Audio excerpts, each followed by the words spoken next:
देखिए, आज हम व्रत के बारे में पढ़ने वाले हैं। व्रत तो आप लोग जानते हैं कि व्रत क्या होता है, छोटी कक्षाओं में आप पढ़ भी चुके हैं।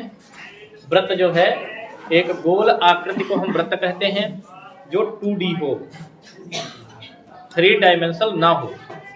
जैसे अगर कोई आकृति गोल है और उसकी ऊंचाई ना हो, गोल हो लेकिन उसकी ऊंचाई ना हो, उसे हम व्रत कहते हैं। क्या कहेंगे?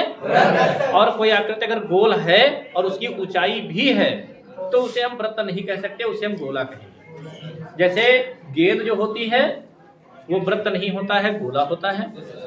और जैसे सिक्का होता है या रोटी होती है, ये व्रत होती है क्योंकि इसमें ऊंचाई नहीं होती है। तो अब हम जो है व्रत की कुछ मुख्य परिभाषाओं के बारे में सुनेंगे, समझेंगे, लिखेंगे और इनके कौन कौन से बिंदु होते हैं उन बिंदुओं पर चर्चा करेंगे। सबसे पहले हमें एक जो है व्रत बनाना है। एक व्रत आप लोग बनाएंगे। आप लोगों के पास प्रकार है, एक व्रत बनाइए भैया।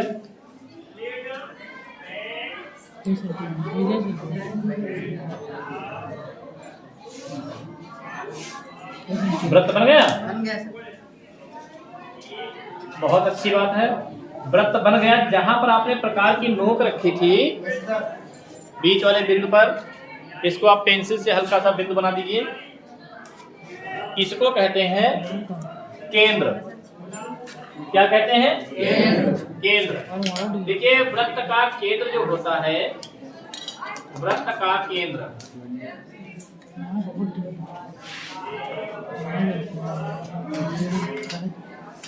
व्रत का केंद्र जो होता है, अगर हम इसकी बात करें तो हम कह सकते हैं व्रत का वह आंतरिक बिंदु, व्रत का वह आंतरिक बिंदु जो समस्त परिधि से समान दूरी पर स्थित हो। समस्त परिधि का मतलब यह है कि परिधि के किसी भी बिंदु से आप इसकी दूरी चेक करिए, सभी बिंदुओं से इसकी दूरी जो है समान है। हम कहेंगे व्रत के अंदर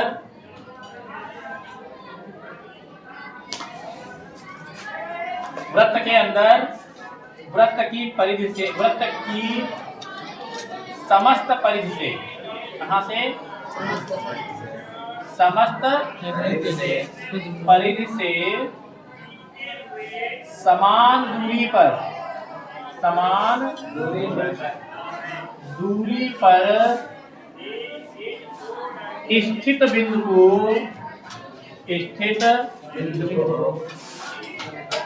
बिंदु को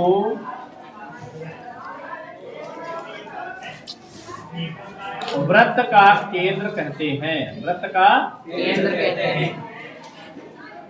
कहते हैं। अब आप लोग ध्यान पूर्वक सुनिए। देखिए, व्रत के अंदर का मतलब यह है कि व्रत के अंदर ही ऐसा बिंदु हो सकता है जो परिधि से समान दूरी पर हो। बाहर कोई हो ही नहीं सकता। बाहर मान लीजिए हम यहाँ पर बिंदु मान भी लें अगर, तो यहाँ से अगर 3 सेंटीमीटर होगा तो क्या यहाँ से भी 3 सेंटीमीटर पर होगा? नहीं होगा। व्रत के बाहर चाहे इधर आप मानिए, व्रत के बाहर कोई एक ऐसा बिंदु आपको मिलेगा ही नहीं जो समस्त परिधि से समान दूरी पर हो। फिर से एक बार समझिए, व्रत के बाहर कहीं भी आपने कहा सर कि यहाँ बिंदु है जो बराबर दूरी पर है परिधि से, तो अगर ये यहाँ से मान लीजिए कि 10 सेंटीमीटर पर है तो क्या वो यहाँ से भी 10 सेंटीमीटर पर होगा? नहीं होगा। मतलब व्रत की परिधि से समान दूरी पर अगर कोई बिंदु मिल सकता है तो व्रत के अंदर मिलेगा, और इसको कहेंगे व्रत के अंदर। आप कहो चाहे ना कहो, ऐसे बोल दो, व्रत की समस्त परिधि से समान दूरी पर स्थित बिंदु को व्रत का अंदर। अब अंदर वाली बात अगर हम हटा दें तब भी आपको बिंदु यहीं पर मिलेगा, बाहर कहीं मिल ही नहीं सकता। बाहर आप कहीं भी बिंदु ले लीजिए, मान लीजिए यहाँ पर हमने बिंदु ले लिया और हमने कहा कि ये व्रत की परिधि से समान दूरी पर है, तो आप अपना ऐसे दिमाग लगा सकते हो कि यहाँ से अगर इसकी दूरी जितनी है, क्या उतनी दूरी यहाँ से भी हो सकती है? नहीं हो सकती। व्रत की परिधि से, समस्त परिधि से, कहीं से भी आप ले सकते हैं दूरी किसी बिंदु की अगर समान आएगी तो वो यही की आएगी, अंदर की ही आएगी, है नहीं? और इसको साधारण शब्दों में हम कह सकते हैं कि वृत्त के बिल्कुल बीच वाला बिंदु, और बिल्कुल बीच में वही होगा जिसकी परिधि से दूरी सब जगह की समान होगी, वही तो होगा। तो इसको क्या कहेंगे? तो हमने बताया है कि वृत्त के अंदर ही एक बिंदु ऐसा हो सकता है जो वृत्त की समस्त परिधि से समान दूरी पर हो। बाहर कहीं आप ला ही नहीं सकते, आप तो आप हैं, हम नहीं ला सकते। खिला सकते हैं? आप अपने मन में कल्पना कर सकते हो इस वृत्त के बाहर कोई भी ऐसा बिंदु आप नहीं मान सकते हो जिसकी समस्त परिधि से दूरी बराबर हो जाए, हो ही नहीं सकती, इसके बीच में ही हो सकती है। समझ पा रहे हो? इसका प्रयोग आप जब गोल गोल बैठ के परीक्षा देते हो उसमें कर सकते हो। एक लड़का उधर गोल बैठा, गोल गोल एक राउंड बना के बिठाया गया है आप लोगों को, एक उधर बैठा है, किधर बैठा है, तो उस राउंड के मतलब वृत्त के बाहर अगर कोई लड़का बैठा है तो उसकी सब लड़कों से दूरी समान नहीं हो सकती, लेकिन अगर बीच में कोई लड़का बैठा हुआ है बिल्कुल बीच में, तो सभी लड़कों से उसकी दूरी क्या हो सकती है? समान हो सकती है। तो यहाँ पर वृत्त का केंद्र जो है यह वह बिंदु होता है जैसे कि वृत्त की समस्त परिधि से दूरी समान होती है, समस्त परिधि से दूरी समान होती है। तो वृत्त का केंद्र हो गया, ठीक है। अब हम बात करेंगे वृत्त का व्यास। किसकी बात करेंगे? वृत्त का व्यास। देखिए वृत्त का व्यास जो होता है इसको हम जीवा भी बोल सकते हैं, लेकिन आपने जीवा पहले से पढ़ नहीं रखी है तो जीवा की अभी हम बात नहीं करेंगे। देखिए परिधि में एक तरफ से दूसरी तरफ तक परिधि को टच करने वाली लाइन, छूने वाली लाइन जीवा कहलाती है। कहीं से भी आप खींचते हैं, जैसे हमने यहां से लेकर यहां तक खींच लिया, ये वृत्त की क्या है? जीवा है। ऐसी जीवा जो वृत्त के केंद्र से होकर जाए, जो वृत्त के केंद्र से होकर जाए, इसे हम व्यास कहते हैं। मतलब वृत्त की परिधि को इधर भी छू रही हो लाइन, रेखा इधर भी छू रही हो, और बीच में किसे छू रही हो? बिंदु को, केंद्र को। इसे हम क्या कहेंगे? व्यास। वृत्त का व्यास कहेंगे। ऐसे ही नहीं, आप ऐसे खींच सकते हो, ऐसे भी खींच सकते हो, क्या कहेंगे? व्यास। वृत्त का व्यास कहेंगे। हम ये कह सकते हैं कि वृत्त की वह जीवा, वृत्त की वह जीवा जो वृत्त के केंद्र से होकर जाए, वृत्त का व्यास कहलाती है। हमने पहले बताया जीवा तो इसमें सभी हैं, जो परिधि के किसी दो बिंदुओं को छू जाए, सीधी रेखा, एक सरल रेखा जो परिधि के दो बिंदुओं को छू जाए, उसे हम वृत्त की जीवा कहेंगे। अब आप कहोगे सर जी दो बिंदुओं को तो हम ऐसे ऐसे भी छू सकते हैं। हमने कहा सरल रेखा, सीधी रेखा। जब सीधी रेखा आप डालोगे यहाँ से यहाँ तक, तो आप कैसे डालोगे? ऐसे डालोगे, तो ये वृत्त की जीवा है। समझ पाए हो? वृत्त की परिधि को किन्हीं दो बिंदुओं पर छूने वाली सरल रेखा को वृत्त की जीवा कहते हैं। किन्हीं भी दो बिंदुओं को छू जाए। हमने ऐसे खींच दिया है, आप ऐसे खींच दो, इसको भी जीवा कहेंगे। दो परिधि के दो बिंदुओं को छू रही है, नहीं ऊपर नहीं छू रही है, अब छू रही है। देखो यहाँ से यहाँ तो दो बिंदुओं को छू रही है, अब ये क्या होगी? वृत्त की जीवा। ये कहीं से भी निकल सकती है, यहाँ से निकल सकती है, यहाँ से ऐसे हो सकती है, ऐसे हो सकती है, और इनका साइज बराबर नहीं होता है। ये केंद्र से जितनी ज्यादा दूर होती जाएंगी उतनी छोटी होती जाएगी, केंद्र के जितनी ज्यादा पास आती जाएगी उतनी बड़ी होती जाएगी, और बिल्कुल केंद्र से होकर अगर निकल जाएंगी तो सबसे बड़ी जीवा, सबसे बड़ी जीवा, और सबसे बड़ी जीवा ही वृत्त का व्यास कहलाएगी। समझ पाए हो? वृत्त के अंदर स्थित सबसे बड़ी जीवा जो होगी उसे हम वृत्त का व्यास कहेंगे, और सबसे बड़ी जीवा वही होगी जो वृत्त के केंद्र से होकर जाए, और जो जीवा केंद्र से होकर जाएगी उसी को हम व्यास कहेंगे, है नहीं? तो हम बात करेंगे वृत्त के व्यास की।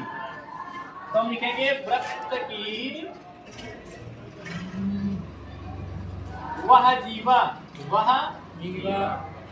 जीवा जो वृत्त के केंद्र से होकर जाए, केंद्र से होकर जाती हो, जाती हो उसे वृत्त का व्यास कहेंगे या कहते हैं। वृत्त की वह जीवा जो वृत्त के केंद्र से होकर जाती हो उसे वृत्त का व्यास कहते हैं। यहाँ जीवा। अच्छा, वृत्त की जीवा क्या होती है हमने पहले बता रखा है। वृत्त की जीवा जो होती है परिधि के किन्हीं भी दो बिंदुओं को छूने वाली सीधी रेखा को वृत्त की जीवा कहते हैं। अगर हमें लिखनी पड़े वृत्त की जीवा, क्या लिखना पड़े? वृत्त की जीवा। वृत्त की जीवा तो हम लिखेंगे वृत्त की परिधि के किन्हीं दो बिंदुओं को मिलाने पर प्राप्त सीधी रेखा को वृत्त की जीवा कहते हैं। समझ पाया नहीं? जैसे वृत्त की परिधि के, जैसे एक परिधि है, इस परिधि के किसी भी दो बिंदुओं को आप ले लीजिए और इन दो बिंदुओं को आप ऐसे मिला दीजिए। मिलाने पर जो सीधी रेखा प्राप्त होगी इसी को हम क्या कहेंगे? जीवा। वृत्त की जीवा कहेंगे। समझ गए हो? वृत्त के अंदर स्थित सबसे बड़ी जीवा जो होती है वो वृत्त का व्यास होती है। अच्छा, एक बात और समझ लीजिए, वृत्त की त्रिज्या क्या होती है? देखिए, वृत्त की जो त्रिज्या होती है ये क्या होती है? वृत्त की सबसे बड़ी जीवा अर्थात व्यास का आधा वृत्त की त्रिज्या होती है। हमने बताया है कि वृत्त का जो व्यास होगा उसका आधा वृत्त की त्रिज्या होती है। जैसे हम कह सकते हैं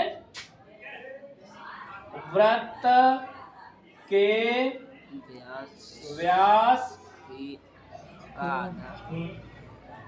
की आधी दूरी या वृत्त के व्यास का आधा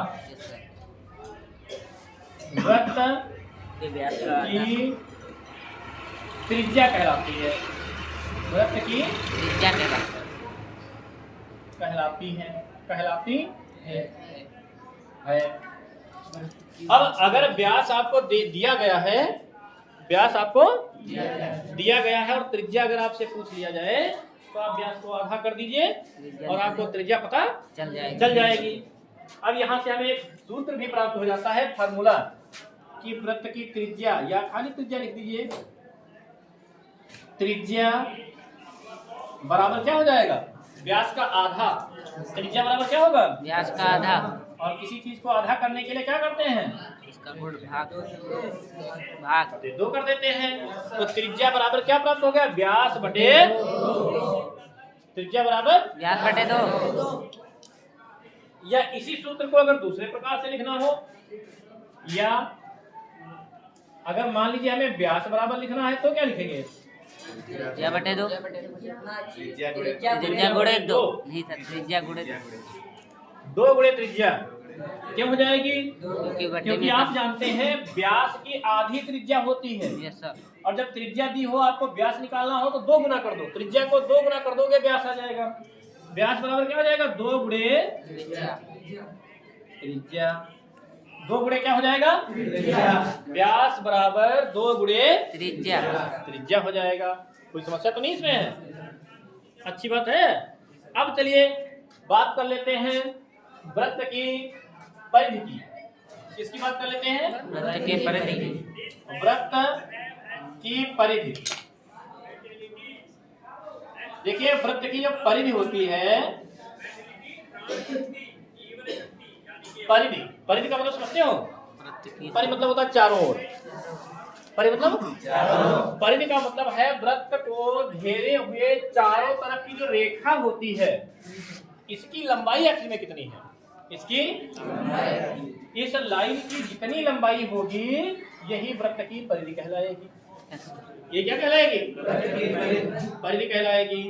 फिर से समझिए, हमने बताया है कि वृत्त को बनाते समय जिस लाइन को आपने खींचा है, इस लाइन को अगर तोड़कर सीधा कर दिया जाए तो जितनी लंबी ये लाइन प्राप्त होगी उसी को हम वृत्त की परिधि कहेंगे। परिधि जो होती है, परिधि का फार्मूला जो होता है वो होता है भैया परिधि बराबर 2 पाई r, जहां r बराबर क्या होता है? r जो है वृत्त की त्रिज्या है। क्या है? त्रिज्या है। और पाई बराबर क्या है? 22/7। पाई बराबर क्या है?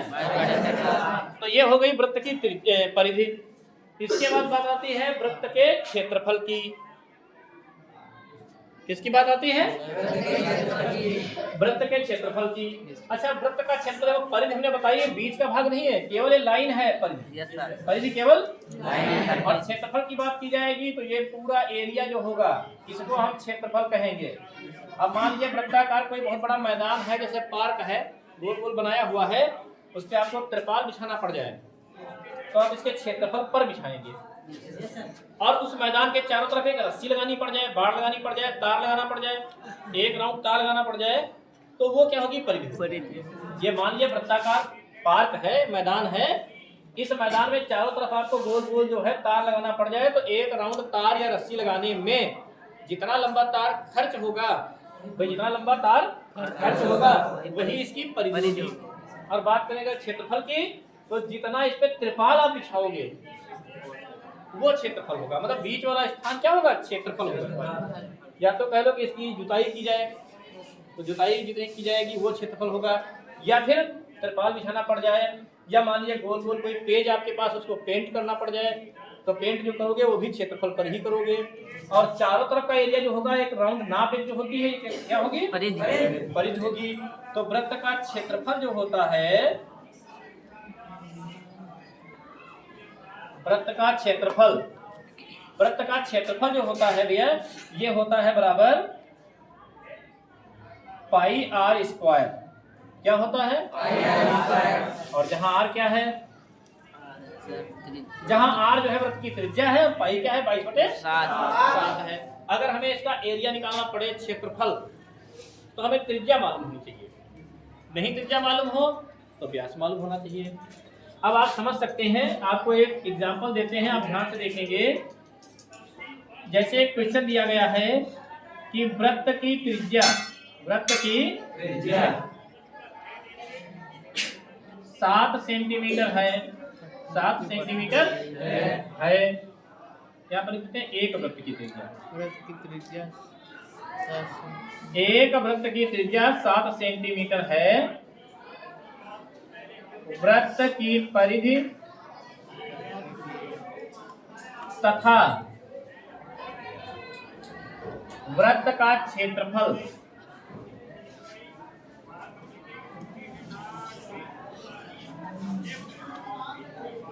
ज्ञात कीजिए। अब देखिए, ये क्वेश्चन जो आपको दिया गया है, इसमें वृत्त की त्रिज्या दी गई है 7 सेंटीमीटर।